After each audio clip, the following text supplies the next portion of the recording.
দীর্ঘদিন যাবৎ 2 বছর জেলে আসলাম। জেলে থাকাতে আমার বউ একটা মানসিক রোগী, তার সাথে এরা 3 জনে দেয় শারীরিক সম্পর্ক করছে ভাই। পরে আমি ভয়তে কাউকে কিছু বলতে পারিনি।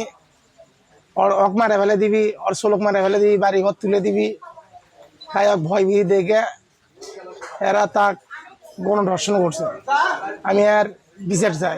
স্থানীয় জনগণ তাদেরকে আটকে রেখেছে, এরকম একটা বিষয়টা সঙ্গে সঙ্গে জানার সঙ্গে সঙ্গে আমি ঊর্ধ্বতন কর্তৃপক্ষকে অবহিত করে আমাদের অফিসার ফোর্স নিয়ে আমি ঘটনাস্থলে উপস্থিত হই।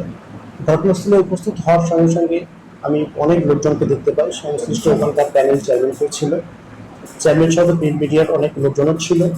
দেখতে পেয়ে আমি 2 জন ব্যক্তিকে ওখানে পাই এবং আরেকজন ব্যক্তি ছিল না। আমরা 2 জনকে আমরা সঙ্গে সঙ্গে নিয়ে আসছি থানায়। পরবর্তীতে ঘটনাটা আমি যতটুকু জেনেছি যে এক ভদ্রমহিলা তার হাজবেন্ড মামলায় আসামি ছিলেন, মামলামাসী থাকেন, জেলে ছিলেন। জেলে থাকা সুবাদে ওই আসামিগণ পর্যায়ক্রমে নয় বিভিন্ন সময় তাকে উত্ত্যক্ত করার এক পর্যায়ে আসামিরা একজন আসামি তার সাথে একটা খারাপ কিছু করে। পরবর্তীতে 1-2 দিন পরে আরেকটা আসামি যায়, তারপরে আরো 2-3 দিন পরে আরেকটা আসামি যায়। এরকম আমরা প্রাথমিকভাবে জানতে পেরেছি। আমাদের কাছে ধারণা হচ্ছে যে এটা একটা ধর্ষণজনিত ঘটনা।